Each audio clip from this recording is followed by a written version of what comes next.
연주하러 반갑게 인사 나누겠습니다. 새해 복 많이 받으세요. 새해 복 많이 받으십시오. 새해 하나님이 주시는 복 많이 받으시기를 바랍니다. 우리 같이 한번 읽어보시오. 마땅히 행할 길을 가르치라. 마땅히 행할 길을 가르치라 라는 제목으로 함께 은혜를 나누고자 합니다. 오늘은 2026년 설 명절 구정입니다. 올 한해도 여러 가지로 어렵다고 하지만 그래도 고향을 찾고 부모님을 찾고 또 각자의 쉼을 찾아 민족의 대이동을 한다고 합니다. 이번 명절에도 부디 안전하고 큰 사고 없이 가족, 친척, 많은 분들 기쁘게 만나시고 특별히 믿는 자들은 어디에서든지 믿는 자답게 행하시고 하나님의 은혜의 축복의 명절이 될 수 있기를 우리 주님의 이름으로 축원을 드립니다. 오늘날 현대인들은 참으로 많은 숫자들 속에서 살아간다고 합니다. 참 많은 숫자들 속에서 살아간다고 해요. 그래서 이 숫자에 대한 계산법이 아주 재밌는 계산법이 있어서 여러분들 한 번쯤 다 보셨을 것인데 재밌는 계산법이 있어서 제가 몇 가지 가져와 봤습니다. 보도록 할까요? 자, 5 빼기 3은 몇이에요? 그래서 5 빼기 3은 2. 자, 5 빼기 3의 2인데 이 해석을 어떻게 했는지 우리 같이 한번 읽어보시죠. 시작. 오해로이란 말을 3번만 곱게 되새김질하며 생각해보면 아하, 그래서 그랬구나 이해가 됩니다. 또 볼까요? 시작. 2 더하기 2는 4. 읽어보세요. 시작. 이해하고 또 이해하면 사랑이 모락모락 싹 더 오릅니다. 또 있습니다. 시작. 2 더하기 2 더하기 2는 6. 이해하고 또 이해하면 우리의 육신이 편안해지고 행복해집니다. 또 있습니다. 시작. 2 더하기 4는 6. 이해하고 사랑하면 모든 것들이 유쾌해지고 즐거워지고 행복으로 세워집니다.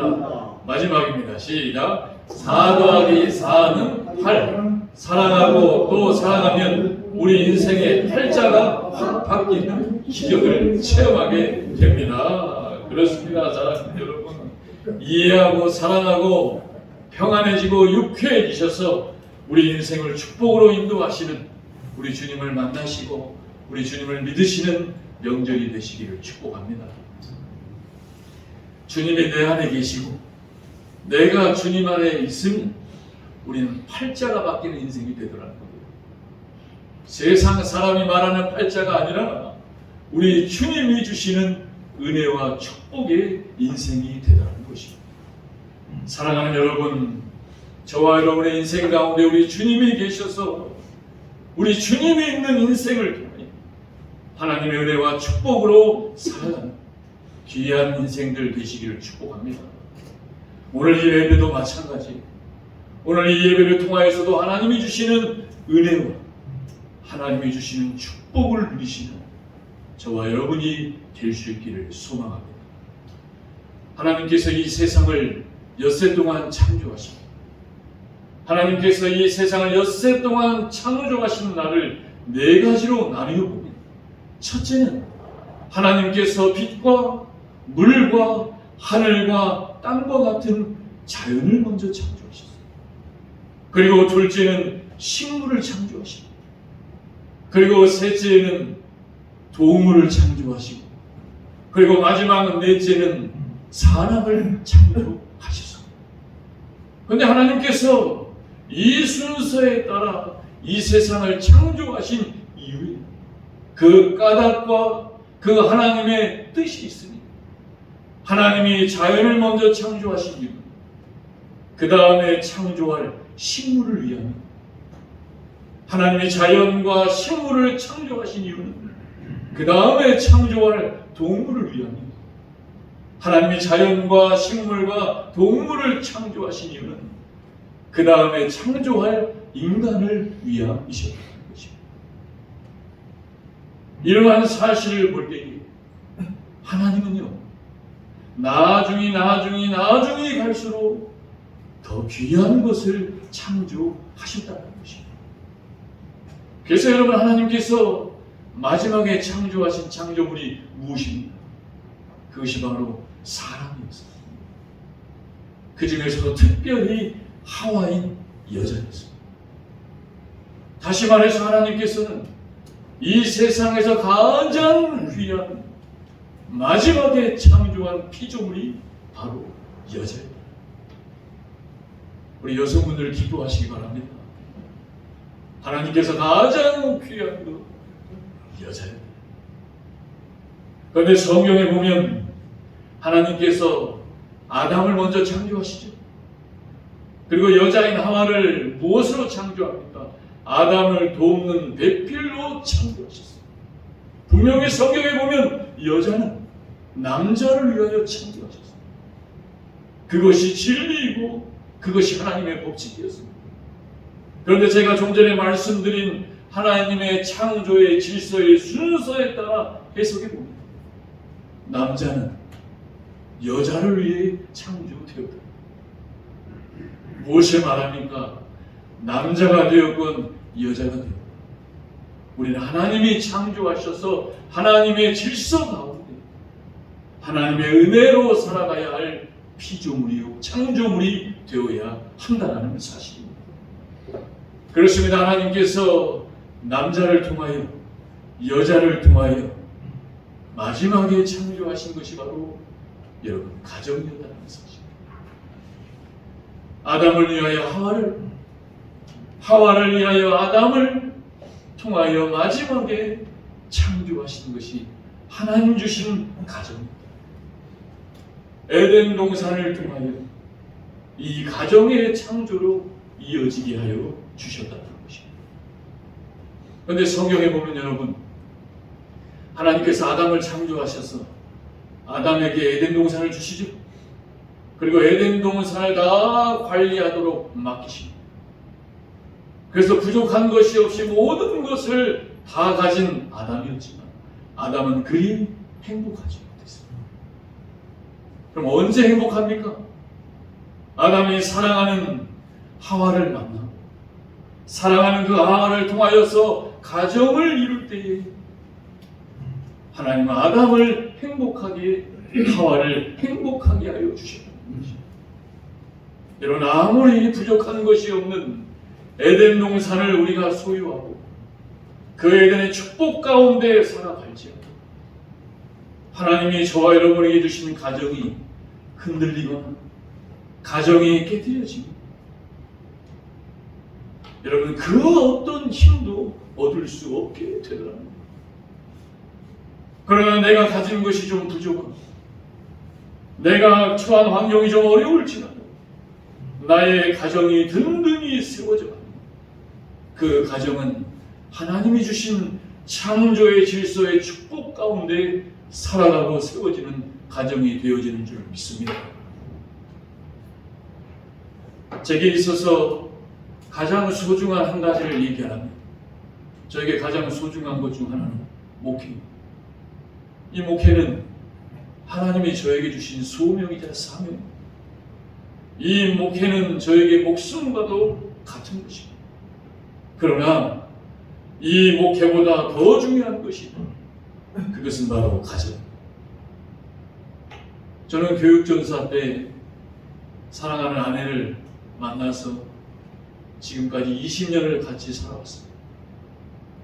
20년을 살아오면서 가정 때문에 힘든 적도 많았고 또 목회 때문에 힘든 적도 많았습니다. 정확히 말씀드리면 가정은 안정적입니다. 목회가 어려워서 힘든 적이 있을 거예요. 목회는 안정적이었지만 가정이 힘들려 어려웠던 적도 있었습니다. 결론적으로 말씀드리면 목회는 안정적이었으나 가정이 흔들리니 목회도 같이 흔들렸습니다. 그러나 목회는 안정적이어서 하나님이 나를 사용하시는 것 같았으나 가정이 어려워지니 이 목회를 내가 그만해야 되나 수없는 생각을 하기로 하였습니다. 가정이 흔들리니 아무것도 할 수가 없더랍니다. 가정이 흔들리니 되어지지 않더라는 것입니다. 그런데 이 하나님이 주신 가정이 하나님의 은혜 가운데 굳건하게 세워집니다. 어떠한 어려움도, 어떠한 괴로움도, 좌절도 슬픔도 이겨나갈 수 있게 하여 주셨다는 것입니다. 그래서 러시아에 위대한 격언이 있습니다. 사랑하는 내 아들이 배를 타고 항해에 나가면 그 아들을 위하여 하루에 한 번씩 기도해. 사랑하는 내 아들이 전쟁터에 나가면 그 아들을 위하여 하루에 2번씩 기도해. 사랑하는 내 아들이 사랑하는 사람을 만나 가정을 꾸렸다면 내 아들을 위하여 하루에 3번씩 기도해.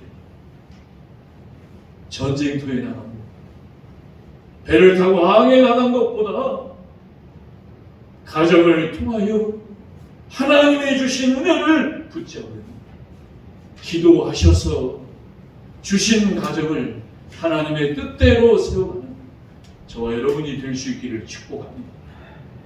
그럼 어떻게 해야 이 하나님이 주신 가정이 축복의 가정으로 세워지어줄 수 있는 것인가? 첫째입니다. 우리 출애굽기 20장 12절 말씀 같이 한번 읽어봅니다. 시작. 내 부모를 공경하라. 그리하면 내게 준 땅에서 내 생명이 길리라. 아멘. 다시 한번 크게 읽어보세요. 시작. 내 부모를 공경하라. 그리하면 내 하나님 여호와가 내게 준 땅에서 내 생명이 길리라. 아멘. 첫째입니다. 같이 한번 읽어봅니다. 시작. 부모님을 공경해야 합니다. 아멘. 오늘 성경이 뭐라 그래요? 내 부모예요, 내 부모예요. 내 부모예요, 내 부모예요. 내 부모를 공경해요. 다른 사람 부모님 말고 내 부모를 공경해요. 꼭 내 부모를 공경하지 못하는 자들이 나가서 다른 사람에게 잘합니다. 그거 별 볼 일 없어요. 그건 잘못된 것입니다. 하나님은 내 부모를 먼저 공경합니다. 내 부모를 공경할 줄 알아야 다른 사람의 부모님도 공경할 줄 있을 수 있기 때문이라는 것입니다. 하나님께서 인간에게 주신 절대 행복의 법칙이 있습니다. 그 법칙이 바로 십계명입니다. 여러분 십계명 외우십니까? 십계명은 반드시 외우셔야 돼요. 십계명이 무엇을 말합니까? 1계명부터 4계명까지는 하나님과의 관계, 하나님과 인간의 수직적인 관계를 말합니다. 그리고 5계명부터 10계명까지는 인간과의 관계, 이웃과의 관계, 수평의 관계를 말합니다. 다시 말해서 인간이 행복하려면 하나님과의 관계와 이웃과의 관계에서 승리해야 인간은 행복하게 살아갈 수 있더라. 그런데 그 이웃과의 관계에서 하나님이 말씀하신 첫 번째 이웃이 누구입니까? 그 이웃이 바로 부모님입니다. 그 부모님을 공경해야 인간의 삶에서 모든 것이 형통케 되어지더라. 그래서 에베소 6장 1절 말씀 이렇게 말합니다. 같이 한번 읽어봅니다. 시작. 자녀들아 주 안에서 너희 부모에게 순종하라. 이것이 옳으니라. 다시 한번 읽어보세요. 시작. 자녀들아 주 안에서 너희 부모에게 순종하라. 이것이 옳으니라. 아멘. 누구더라? 자녀들아. 누구 안에서 부모에게 순종하래요? 주 안에서. 주 안에서. 주님 안에서 순종할 줄 알아요. 이것이 옳은 인생을 살아가게 하여 주신 겁니다. 그런데 때로는 순종하고 싶지 않습니다. 나한테 해주고 내가 받는 게 얼마인데 순종이 되어지지 않아요. 그렇기에 그럴 때에 누구를 생각하는 거예요? 주님을 생각하는 거예요. 주님을 생각하며 주님 안에서 순종할 줄 아는 저와 여러분이 되실 수 있기를 바랍니다.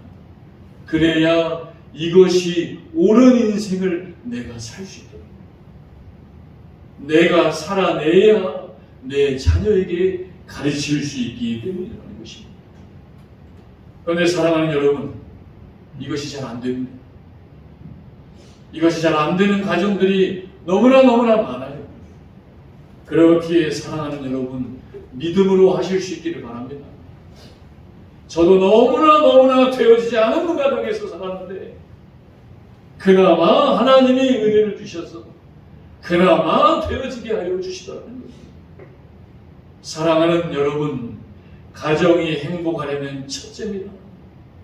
하나님이 주신 부모님께 순종하시고 부모님께 효도하는 이번 명절이 될 수 있기를 소망합니다. 두 번째, 우리 에베소서 6장 4절 말씀 같이 한번 읽어봅니다. 시작.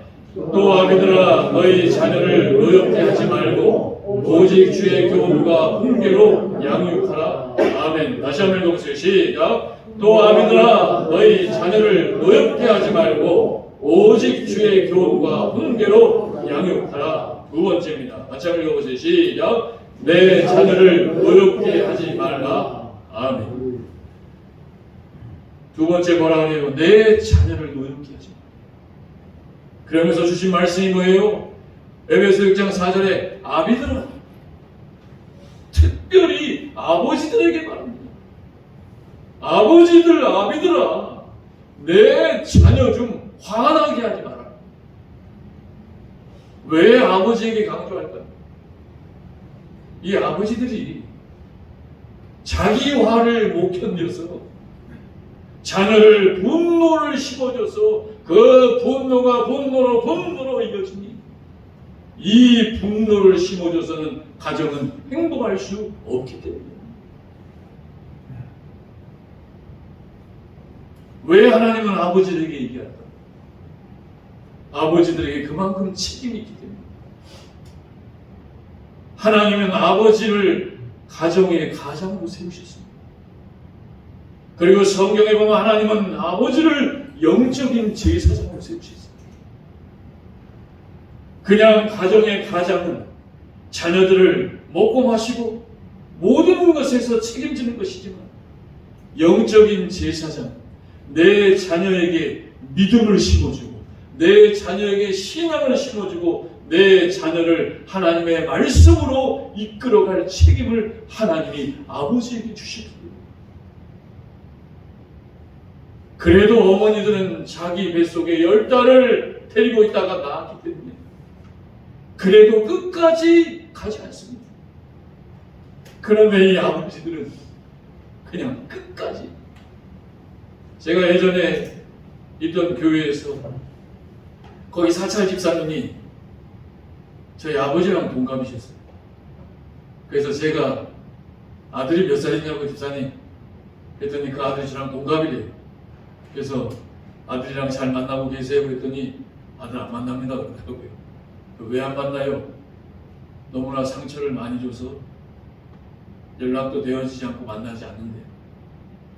그래서 제가 집사님 그럼 저를 아들로 부르십시오. 제가 아버지라고 할 테니까. 왜 아들과 이렇게 멀어졌습니까? 그때 뭐라고 하세요? 자기가 생각하기에 한 번 아니면 다 그냥 배버렸대. 그런데 뱀 거를 모자라서 뿌리까지 뽑아버렸대.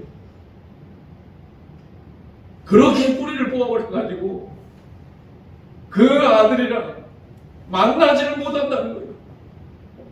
그래서 제가 집사님 그 아들 연락 한번 해보라고. 제가 도와드릴 테니까. 그래서 그 아들과 거의 20년 만에 연락을 해서 다시 만나서 이렇게 행복을 찾아가는 우리 안 집사님이 기억이 납니다. 사랑하는 여러분, 노여움을 심어주시지 마시기 바랍니다. 화를 심어주면 그 가정이 그 화 때문에 그럼 왜 자녀들에게 화를 내고 노여움을 삽니까? 첫째입니다. 따라해보세요. 자기중심적이기 때문에, 따라하세요. 자기중심적이기 때문에, 내 생각만 하기 때문이라는 거예요. 한 번 화나면 나밖에 안 보여. 그러니 내 위주로 생각하여 자기중심적으로 나밖에 모르니 내 뜻대로 안 되고 화를 냅니다. 저도 그렇게 화를 내니 가정이 행복합니다. 나밖에 모르는 내 중심을 벗어나시기를 소망합니다. 나만 생각하는 말, 절대 그것은 하나님의 은혜로 돌아오지 않아요. 한번 따라하세요. 내 중심의 말을 하지 않겠습니다. 하지 않겠습니다. 왜 분노를 노엽게 심어줍니까? 두 번째, 따라해보세요. 내 소유라고 생각하기 때문에. 저 자식을 내 소유라고 생각합니다. 내 물건이라는 거예요. 이 자녀를 내가 소유했습니까? 하나님이 축복의 선물로 주신 것이잖아요. 하나님이 주신 것을 내 소유처럼 생각합니다. 하나님을 생각하면 감사합니다, 감사합니다 하십니다. 내 소유로 생각하니 내 중심으로 되어지지 않을 때 물건 다루듯이 해버리니 그것이 자녀의 힘을 노엽게 하여 만들게 되더라.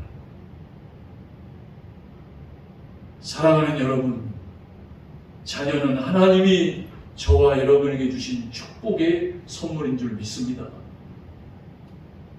감사하며 그 자녀를 사랑할 수 있기를. 세 번째, 따라해보세요. 남들과 비교하지 말자. 남들과 비교하는 순간 화가 일어납니다. 분노가 일어납니다. 남의 집 자식은 저런데 너는 왜 그러냐? 남과 비교하지 말라는 거예요. 자, 옆에 있는 우리 자녀에게 한번 얘기해 보세요. 너만 보면 마음이 기쁘다. 한번 얘기해 보세요. 자녀가 없으신 분들은 서로 마주보면서 얘기해 보세요. 시작. 너만 보면 아빠, 엄마는 너무나 행복해. 다시 한번 해보세요. 시작. 너만 보면 아빠는 행복해. 또 해보세요. 너를 생각하니 참 자랑스럽다. 참 자랑스럽다. 오늘 부모님께 가서도 하세요. 아버지, 엄마를 보면 참 행복해. 아시겠죠? 아시겠죠? 마지막으로 해보세요. 사랑한다. 사랑한다. 비교는 분노를 일으킵니다. 그러나 사랑하고 자랑스러워하는 건 하나님의 축복을 일으켜 주시더라고요. 마지막 네 번째, 왜 자녀를 분노케 하느냐? 의사소통이 되어지지 않기 때문에. 무슨 말입니까? 말이 안 통합니다. 말을 하면 동문서답으로 말해버리는 거예요. 그래서 여러분, 몇 년 전에 우리나라 조사 통계기관에서 얘기합니다. 우리나라 아버지들이 일주일 동안 자녀들과 만나는 시간이, 놀라지 마세요, 일주일 동안 7분 30초. 하루가 아니라 일주일 동안 7분 30초예요. 어릴 때야 어쩔 수 없이 만나야 되는 게 있어요. 뭐 챙겨주고 해야 되는. 그런데 아이들이 중학교 이상 크면 학원 다니고 하면 왔냐? 왔어? 그러고 끝이에요. 일주일 동안 7분 30초. 아마 지금은 더 줄어들었을 것입니다. 그러니 내 자녀가 무슨 생각을 하고 무슨 마음을 가지고 있고 알 수 있습니까? 괜히 말한답시고 우리 대화자에 하다가 그 대화 해놓고 분노 일으켜가지고 더 말 못하게 되는 게 오늘날 이런 이유입니다. 사랑하는 여러분, 자녀들과 대화 좀 많이 하시기 바랍니다. 자녀들과 대화를 통하여 의사소통을 할 수 있는 명절이 되시기 바랍니다. 그래서 마지막 세 번째 같이 한번 읽어보세요. 시작. 그렇기에 자녀들에게 모범이 되어야 합니다. 아멘. 다시 한번 읽어보세요. 시작. 그렇기에 자녀들에게 되어야 합니다. 뭐가 돼야 돼요? 모범이. 제가 어렸을 때 저희 아버지에게 한 말입니다. 아버지 엄마가 행복하지 못한 것 같아서, 저랑 제 동생들도 행복하지 못한 것 같아서 한 말이 있었어요. 아버지, 한 번만 좀 행복하게 사는 것 좀 보여주세요. 아버지가 한 번만 보여주시면 아들도 본대로 살아갈 수 있을 것 같아요. 그거 못 보면 아들도 그렇게 될까봐 겁난다. 사랑하는 여러분, 본대로 자랍니다. 제가 제 자녀에게 본대로 하고 있습니다.